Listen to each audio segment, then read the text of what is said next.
What's up, everybody? Welcome to Reuben's Indian Kitchen. Today, I have a very special guest, the man, the myth, the legend. I got Chef Dana Herbert with me. Hey, what's up, brother? Welcome back to your studio. That's what I'm calling this place. This is your house. I'm just in it. What are we going to be making today? Well, bro, because this is Reuben's Indian Kitchen, I had to think of coming up with some things that were inspired by you, honestly. You inspired me to dig into some of my flavors. So nice. So today we're gonna do cream puffs. Okay. A classic dessert, but we're gonna That's give something it. that scares me, Chef. It's scary. You're gonna help me. But we're gonna give it a twist. So we're gonna do a cardamom cream puff. We're gonna put a little cardamom in the Nice. cream puff and that pâte-à-choux, as they say in French. And then on the cream for it, I thought, what about a mango cream with a little bit of tamarind in it? That sounds right. delicious. So, I mean, the first things we're gonna have to do is, number one, you gotta have your oven fired up to 375. Yep, which we're we there. do. Amen. The second thing that we're gonna have to do is we're gonna have to get those cream puffs, or AKA pâte-à-choux, cooking. So Reuben's got there on his stove. He has a pot. He's gonna put some butter in there. That'll give us some richness.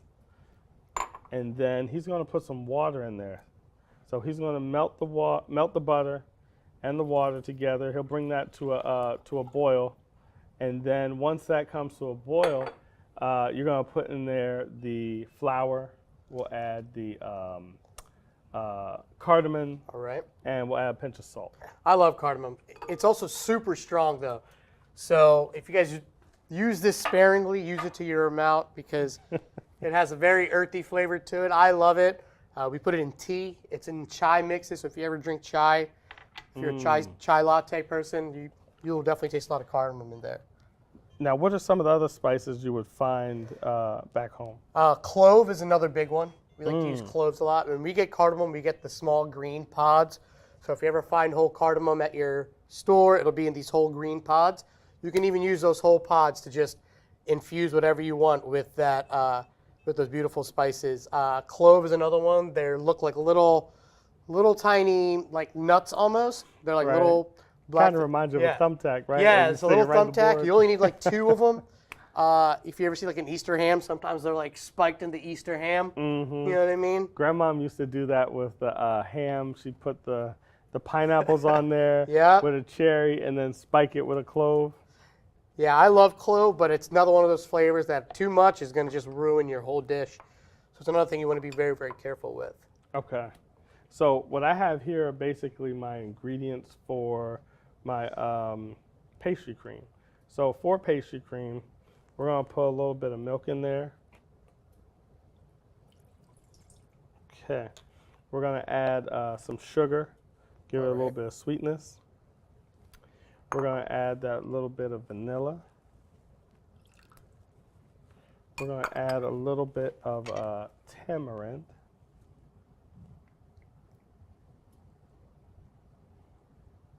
Tamarind has some kick to it. Has a nice little sour flavor, right? Yeah, so I love tamarind. I was just telling Chef, I like to mix it with like club soda. Really gives it just a beautiful flavor to it. We used it in our barbecue sauce for the barbecue episode. I love it. It's a really strong flavor, though, especially if you get this concentrate. It's a really, really concentrated flavor. So it's super sour, but it has this really beautiful sweetness to it as well. So that's why it works really well in a dish like this. It really balances out the sweetness of the mango like really, really well. Oh yeah. And the richness of that pastry cream. Definitely, definitely. Now to this, I'm going to add some mango puree. Now, what kind of mangoes, Reuben, do they have back home? So we have 2 different ones that are probably the most popular. The first one is custard mango, and the other one is Alfonso. Alfonso is the more sweeter one. That one's a little tinier. It's not like the big green one, the green and yellow ones we get here. When you see the custard mangoes, they're going to be about like a potato size, like a small potato size, and they're going to be really, really, really yellow and orange, and they're super, super sweet. Gotcha, gotcha. So I'm just warming up here my milk, my mango, the tamarind, the vanilla, and so forth. The next thing that I'm going to get ready is I'm going to get the sugar and cornstarch. Now what I like to do is I like to take the sugar, just throw it in a bowl, and add the cornstarch to it. All right. By doing that, I'm going to break up some of these starch molecules. Okay. You're going to make a slurry, or are you just going to? I'm just going to end up adding the eggs to it. Okay. And then I'll mix it all together. That makes sense. Okay. This is like one of them things when you're making soup sometimes and you're using different thickeners like a cornstarch, or if you're using a sauce, you want to break up those molecules as best you can. Okay. So we got them pretty broken up. I'm going to add some eggs to here, 2 whole eggs. All right. And then I'm going to add 2 egg yolks. We're almost there on this, Chef. It's going to start boiling here any minute now. Awesome, awesome. Okay. So I'm going to put 2 eggs in real quick, mix that around. And then I'm going to come back and add 2 egg yolks. Okay. This is going to help give our mango mixture here some body. And you're going to cook it in here? Yep, too? I'm going to cook it in here too. Okay. What are some common mistakes when people are making like pastry creams and like cream puffs and stuff like that? You know, with the cream puffs per se, I find a lot of times you have to be precise on your measurements when you're doing the cream puff or the pâte-à-choux, as they say in French. You have to have the right amount of flour, you have to have the right amount of moisture, and you have to have the right amount of egg. If you don't have enough flour, it doesn't have enough structure. And if you don't have enough egg, again, the egg helps to bind everything together, gives you kind of that, put it like this, the flour and the butter, water mixture together would give you more like a loose roux. Okay. You need that egg to do its thing to kind of give it that stretchability. So you want this at a rolling boil before I start adding the flour? I think you're good. You can keep the heat where it is, and then you can add the flour to it. So we're just trying to get the butter all melted and warm, right? That's correct. All right, so now I'm going to add the flour to it. Yep, you go ahead and pour that right on in there. All right, this is the part that I always get really, really fascinated by, when it just starts to turn into this crazy dough right in the pan. It does. I'm telling you, you almost think you messed up, you know, when you're making that pâte-à-choux. Yep, you just keep stirring, get that flour mixed in there, and so forth. Keep going. We're going to get that all mixed together. Yep, break up those flour lumps in there. And then he's going to end up cooking this. And you're going to, how should I say this? You're going to have almost like a thin film start to form on the bottom of the pan. And it's not anything burnt. It's just because it's a flour against that warm pan, you're going to get a little thin film. And when you start to get that film, that's how you know you're heading in the right direction. And this is almost the same kind of dough you'd use for like churros, right? Yes. Like this is a great, what's the word I'm looking for? Cousin of the churro. Like Is that the film you're talking about there, Sean? Yep, there it is. All right, so I'm going to add it to here, and then I'm going to show you guys the film that he's talking about on the bottom. And then once you add it to there, we're just going to beat it. So that's the film right there. If you guys can see on the bottom right there. All right, so that's what he was talking about. That's what you want before you start. So I'm going to put that right there. And all right. It's funny, as that thing keeps cooking, a lot of times I'll eat the little film that's on the bottom. Yeah? It's like a really good cracker or something. So I just turn this on low? Yep, turn that on low. And then you want me to add the cardamom to it? Yep, we'll add the cardamom to it. So what's going to happen when this cardamom hits this hot dough, it's going to really bloom the spice. I've used that word a lot, blooming the spices, because it really just helps open up all these great flavors. You'll start to smell it as soon as it hits that heat. So should I be worried about over mixing here, Chef? What should I? Not yet, because what you're doing is you're knocking some of the heat out of the pâte-à-choux dough, because we're going to put the eggs in there. Last thing we want to do is scramble it. Right. Now, it doesn't have to be like cold, but we let it mix for a minute or two just to knock that heat out. So you want it like what temperature would you say you want it when you feel? No, that's a tough one. Normally I've done it so much. Let me feel. I'm like, Lord Jesus, what is it supposed to be? And we're heading in the right direction. Okay. Yep. Yeah, you've done it so many times. It's just, I know. It's just You're like, what you're temperature? on auto drive. Right. You're like, what temperature? I'm like, but we're getting there. Yep. Let it run about a minute more. Okay. And then we can add the 1 egg at a time to there. It's important, you want to add 1 egg at a time when you're making cream puffs, because if you go too fast, you kind of break your mixture. Now here I have the mango mixture. It's ready to receive the egg mixture here. I'm just going to scrape a little bit. And I'm just going to add just a pinch of salt to this while it's mixing. Yep. Now for here, it's important that you're steadily mixing when you're adding that egg mixture, because you don't want it to cook on the bottom. And if you wouldn't mind, sir, can you turn my heat down for me? Yes, sir. Okay. I am constantly scraping the bottom. What I don't want is an omelet. Now, Yeah, you don't want scrambled mango eggs. Right, that's not what I'm going for. Now, should you wind up in that predicament, you can use a food processor or a hand blender or something like that to bring you back. Okay, yeah. Kind of like what you can Definitely do. been there before. Kind of like the same thing you do with a vanilla sauce or something like that, when it's like, uh-oh, I went too far, right? And you're like, what do I do now? Food processor, blender. Yeah, I've definitely done the blender trick a few times. So it's something that you shouldn't be too worried about. You don't have to like throw it all out and start over. No. And that's why I'm not even worried today, because I'm like, should it? I know what to do. Sometimes people ask us, like, how do you guys become such great chefs? We mess up a lot. A lot. A lot. That's the lot. thing. Ooh, that's hot. All right, I think we're getting there with this temperature over here, Chef. Okay. These, Good. So start to add 1 egg at a time. I'm going to just add my butter in here.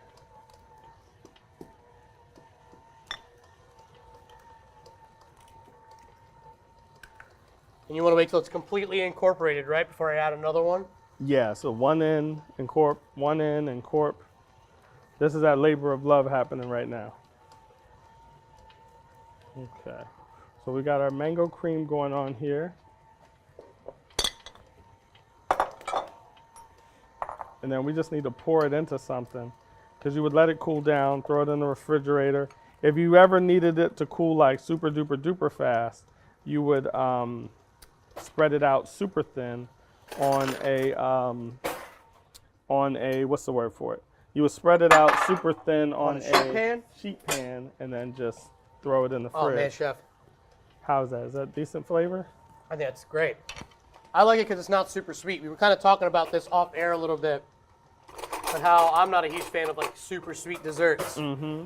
And when you start to add other things, chocolate, I mean, you're just adding sugar on sugar on sugar on sugar, so you gotta be careful. Mm-hmm. Yeah. Yeah, it's good. That tamarind actually really comes out more than I like it. was expecting it to. I like it. Yes. It's funny. I'm a Sour Patch Kid fan, so tamarind is like right up my alley. And you're like, hey, what do you think about adding tamarind? Yes. Yes. That's all you have to say. I mean, and you can use the fresh pulp. I just like using the concentrate because, quite honestly, it's just so much easier. It is. I have no problem using some of these shortcuts when it comes to cooking sometimes, because it's just some of us don't have the time to pick tamarind, clean it. We work all day. Yep. We were just talking about this. You pick up the kids or something. Next thing you know, you're not home till like 6:30. And then you're like, oh man, I need to make dinner. Oh man, I'm trying to make dessert. You're like, how am I doing this? Am I good on this speed, or should I turn it up just a little bit? Just a little bit. And then just scrape down your sides, making sure we get everything in there. There you go, brother. I still have a couple more eggs I need to add. Okay. I'm just stirring around some chocolate melts here. Getting them melted. Now, the thing with chocolate melts is sometimes you might have to add a touch of oil to them, depending upon the brand that you get. There's all kinds of brands in these different stores. Each one's just slightly different than the other.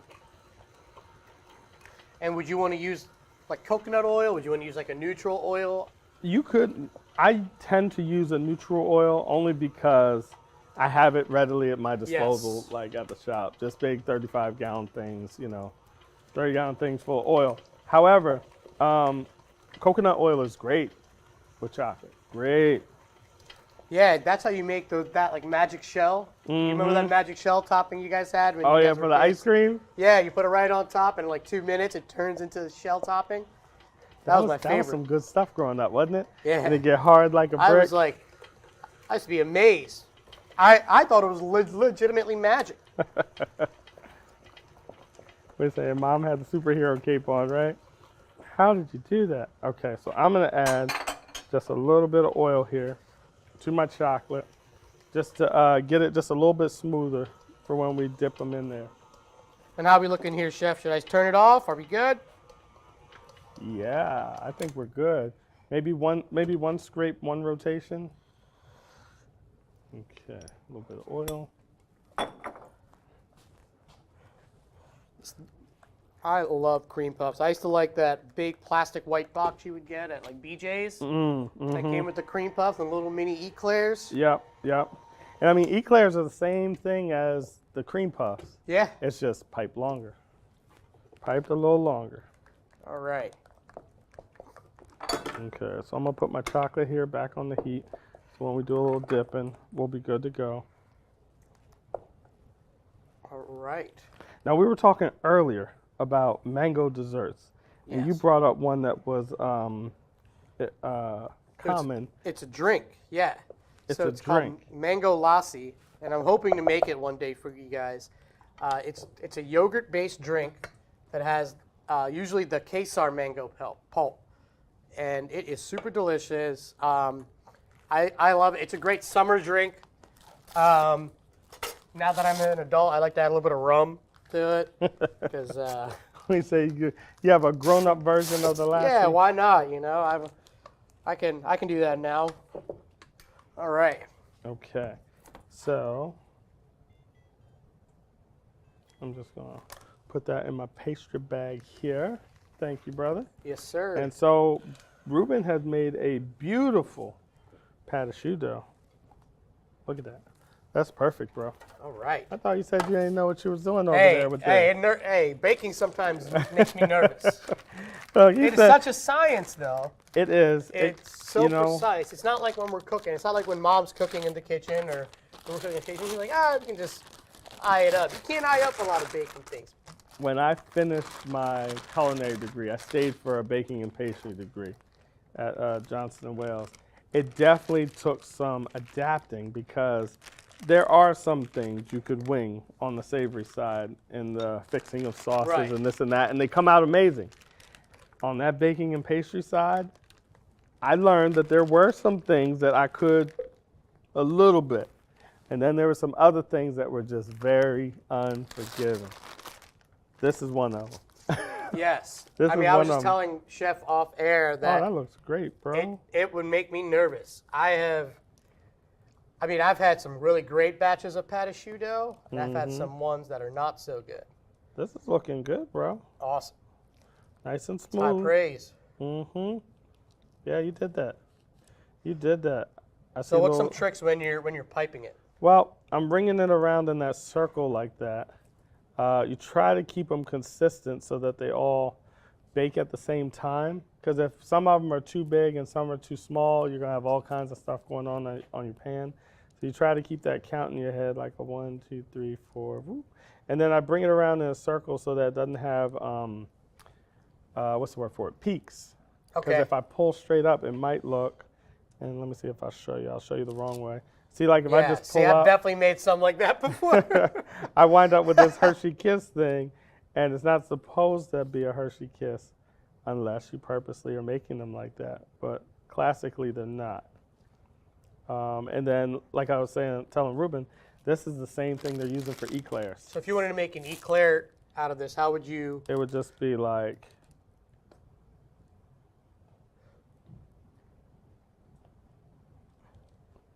and then you Gotcha. bake that baby just like that. Gotcha. And so then we put this in our. Yep, we're gonna put this in there. Alrighty. Now they could take 30 minutes at least, because the challenge with pâte-à-choux is you got to give them time to puff, you got to give them time to rise, and at the same time they got to get cooked throughout. So some people, depending on your ovens, they might put them in there for like 20 minutes, right? And let the outsides, let it puff up and so forth, and then they drop the temp down some so that they don't burn the outside, and they let it cook a bit. That's what I've noticed. So it really depends on your oven. So you mind if you crack one of these open just to show them what the inside looks like? Go ahead and crack that baby open. Ooh, I'm gonna try to. Might need to cut it open just a little bit. Mm-hmm. Yep, I made these a little earlier. There you go. So you can see on the inside. You can see on the inside how it's nice and hollow. Mm-hmm. Super light. And that's what leaves you the room for your cream to go in there. Puff pastry, or should I say, a cream puff, it's just dough with air, and air just opens it right up. You do get that cardamom too in here. Mm-hmm. Okay. All right, so just setting up my bag here. I'm gonna grab pastry cream, All right. our mango cream. So how long do you want to let this mango cream set? Well, you gotta at least get the heat off of it. So normally you would let it set probably 30 minutes or so. The thinner you go, the faster she's gonna cool though. Okay. Like way faster. All right. So I got my bag here. Piping bag is a pastry person's best friend. Never leave home without it. We got that mango cream going in the bag. All right. I definitely say with the creams, don't overfill. See, it will drip out just a little bit on the bottom. So I'm just setting myself up. Yeah, I feel like I see a lot of people trying to fill it all the way up to the top, and they got this big old thing that they're trying to work with. And when you see that happen, for the most part, you're saying, okay, they're an amateur. They don't know yet. They don't know yet. Now, the other trick I like to do is a lot of times I'll take my knife and just give it a little twist in there, make my little hole for my tip to go in a lot of times. This is important, like if you're making cream puffs ahead of time, let's say, I don't know, you got about 300, 400, 500, 600 of these things to do. Normally, you'll make them the day prior so you can turn around and fill them. Now, in making them the day prior, they'll get a little crustier. Okay. But as soon as that cream hits it from the inside, it goes back to its original So how long state. will these shells hold?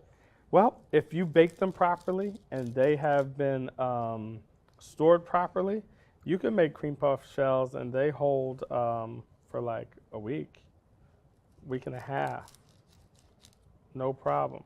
And these will freeze well too? If you pull them out of the freezer, will they not freeze really well? They can freeze well. Okay. Which is why I think you mentioned earlier where you saw them in a Costco or a BJ's or one of them big stores like that. They do freeze well.